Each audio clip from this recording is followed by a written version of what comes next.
हम लगातार ये चीज कहते हुए आए हैं कि पेपर लीक का मुद्दा सिर्फ कुछ छात्रों का मुद्दा नहीं है।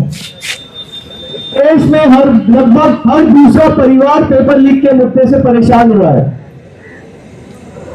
पुलिस वालों के लिए भी हम विशेषकर बात करना चाहेंगे।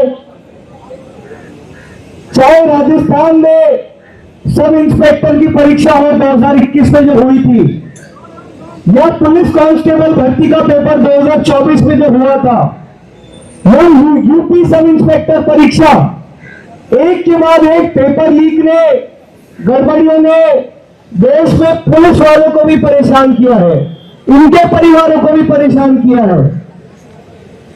हमारे बीच उत्तर प्रदेश से कुछ सीनियर टीचर्स यहां पर आए हैं। बहुत सालों से पेपर लीक के मुद्दे पर छात्रों की आवाज उठाने के लिए ये लोग संघर्ष कर रहे हैं। तो जोरदार तालियों से स्वागत कीजिए दीपक चौधरी जी का, छत्रपाल राजावत जी का, उदित नारायण जी का और राघव ठाकुर जी का।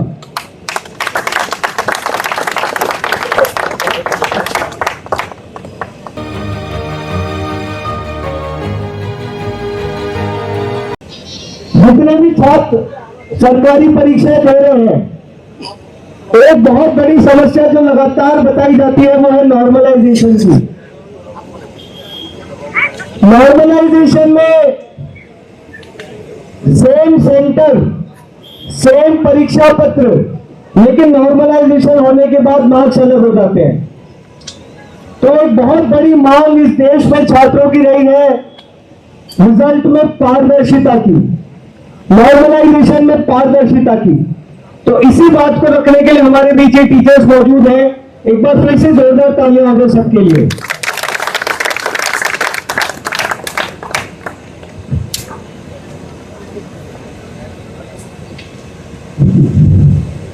दोस्तों नमस्कार। आप सभी का हम आमतौर पर क्लास में बोलते हैं तो आप सभी का स्वागत है, लेकिन यहाँ पर आप सारी चीजें देख रहे हैं।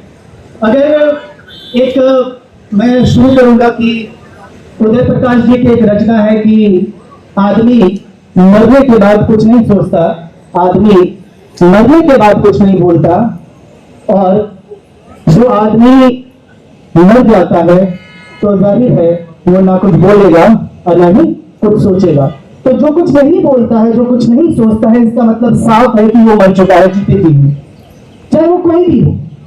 अगर आप कोई भी किसी को भी मानते हैं, चाहे वो शिक्षक हो या अन्य कोई भी व्यक्ति हो, तो जाहिर सी बात है अगर कोई भी इस तरह के मुद्दे को नहीं बोलता। कहीं कभी भी क्लास में हम लोग कमेंट के माध्यम से बच्चे कहते हैं कि सर ये सीजेपी जो आई है, आपको नहीं लगता है कि ये भी वही पार्टी बन जाएगी जो पार्टी पहले से मौजूद है उसके साथ मिल जाएगी? मैं कहता हूं उसे क्लास में भी कि बेशक ये मिलेगी, इसमें कोई बुराई नहीं है। थोड़ी देर के लिए सोच लो कि मिल गई, लेकिन एक बात बताओ, वर्तमान में जो मुद्दा है, अगर वो मुद्दा पारदर्शिता, निष्पक्षता और गोपनीयता, पता नहीं फला किस तरह की बात सरकार हमेशा करती है, अगर शिक्षा की जो व्यवस्था है उस खराब और निम्न स्तर की व्यवस्था के खिलाफ कोई पार्टी लड़ती है, कोई विरोध कर रही है पार्टी की शिक्षा व्यवस्था सही है, बुनियादी बात।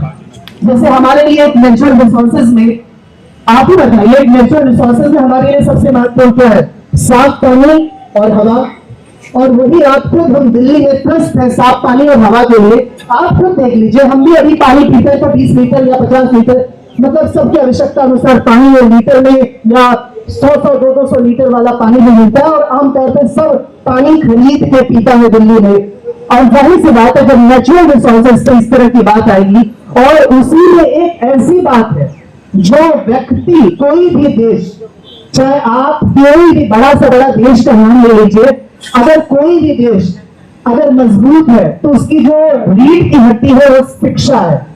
आप इसे मानिए, इस बात को मानना पड़ेगा। इसलिए हम लोग निसंकोच, बिना किसी पक्षपात के, बिना किसी इस बात का आकलन किए कि ये पार्टी भविष्य में क्या करेगी, 1 दशक के बाद क्या करेगी, या 2 दशक या 5 साल के बाद करेगी, इस बात को हम चर्चा ना करके इस बात को चर्चा करें क्या वर्तमान में सरकार या सरकारी तंत्र को इस बात का डर है, इस बात का भय है, इस बात की पीड़ा है, इस बात का दुख है, चिंता है, संताप है, किसी भी प्रकार की ऐसी कोई बात सरकार या सरकारी तंत्र में निहित नहीं है।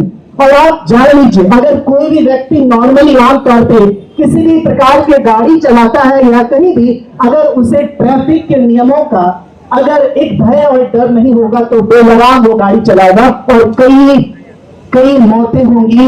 और वही हमारी सरकार कर रही है वर्तमान में कि बेलगाम है। इनके मंत्री चाहे कितने भी, चाहे राज्य के मंत्री हो या किसी भी राज्य का मंत्री हो या केंद्र का मंत्री हो, सब बेलगाम हो चुका है। और बेलगाम होने का एक ही मूल कारण है कि डर खत्म हो जाना। और उसी बात को सीजेपी पार्टी यानी हम सभी इस बात को लेकर कहते हैं कि धर्मेंद्र प्रधान जी का इस्तीफा उनको देना चाहिए। और इस्तीफा इसलिए देना चाहिए क्योंकि हम पहले भी अभिजीत तिलके सर कह चुके हैं पहले इस बात को कि सरकार में कोई डर नहीं है, और जहां डर नहीं है वो सरकार बेलगाम होगी। और ये हो चुके, इस बात को मानना पड़ेगा।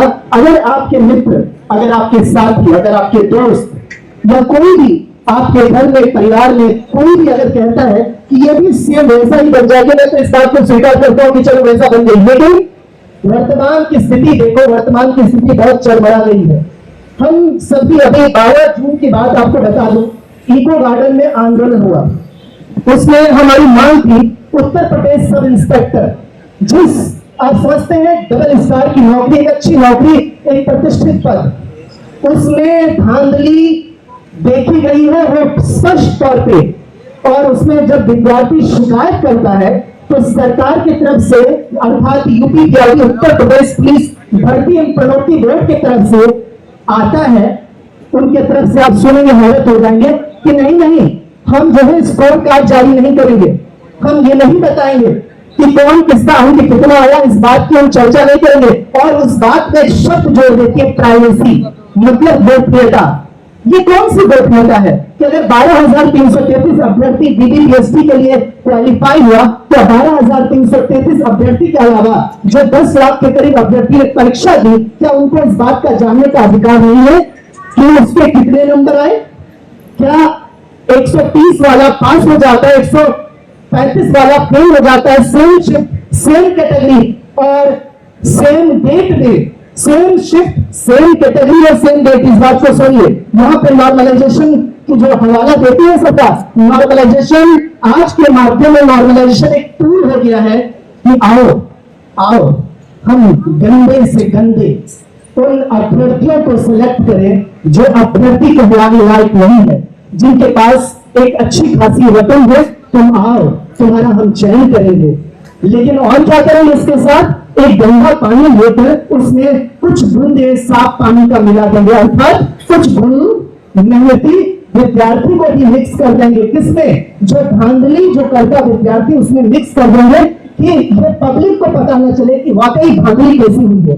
क्योंकि आप ही के गांव में अगर कोई मेहनत से पास करा हुआ विद्यार्थी है और कोई धांधली से पास करा हुआ विद्यार्थी है, अगर दोनों को मिक्स करके इस बात का चयन कर दिया जाता है तो क्या इस बात को गांव के अन्य जो बुजुर्ग हैं, जो सीनियर हैं, जो पेरेंट्स हैं, जो मेंटर हैं, क्या उनको इस बात का आभास होगा कि वाकई धांधली हुई है? क्योंकि उनके पास एक एग्जाम्पल उदाहरण है देने के। क्या उदाहरण है कि हाँ देखो ना, फला का लड़का तो पास किया हुआ है, फला की लड़की तो मेहनत से पास करा है। ये सरकार और सरकारी तंत्र इस तरह से करती है, ये चालाकी करती है, ये डिप्लोमेटिक, और ये डिप्लोमेटिक भी नहीं है, ये निम्न स्तर की पॉलिटिक्स है, निम्न स्तर की डिप्लोमेसी है। और इसी के खिलाफ हम सभी ने 12 जून को गार्डन में आंदोलन किया और शासन और प्रशासन ने क्या किया? हमारे आंदोलन को एक दिन में खत्म कर दिया और उसके बाद कोई परमिशन नहीं। और तो और वो आंदोलन ठीक मांगकर आज भी कई विद्यार्थी 14-15 मार्च को आपको याद होगा यूपीएसआई की परीक्षा हुई, अभी 8-9-10 जून को उत्तर प्रदेश पुलिस कांस्टेबल की परीक्षा हुई, अभी होमगार्ड की परीक्षा हुई। तो कहने का मतलब इन सभी परीक्षाओं को आप देखते हैं उत्तर प्रदेश में खासतौर पर, एक सबसे बड़ा प्रदेश है, आप जानते हैं सबसे बड़ी कई परीक्षाएं होती है। और उत्तर प्रदेश में मैं साफ तौर पे कहता हूं, वहां पे बैठे हुए हैं बहुत बड़े योगी जी बैठे हुए हैं और उनके प्रदेश में इस प्रकार की धांधली होती है और सरकार अपने मन से इसी तरह के सजे हुए मन से कहती है कि हम शुचिता का ध्यान रखते हैं, हम अनुशासनहीनता के खिलाफ है, लेकिन इस सरकार में जितनी भी वैकेंसी आ रही है आपको एक चीज देखने को मिलेगा कि कहीं भी ना शुचिता है, ना पारदर्शिता है जिसको हम ट्रांसपेरेंसी बोलते हैं, और ना ही किसी भी प्रकार की निष्पक्षता है। तो कहने का अर्थ यह है कि बीजेपी पार्टी का इस बात से आप समर्थन मत करिए। मैं सभी उन उत्तर प्रदेश के युवाओं को इस माध्यम से बताना चाहता हूं कि बीजेपी पार्टी को इस बात से समर्थन मत करिए कि ये भविष्य में क्या करेंगी।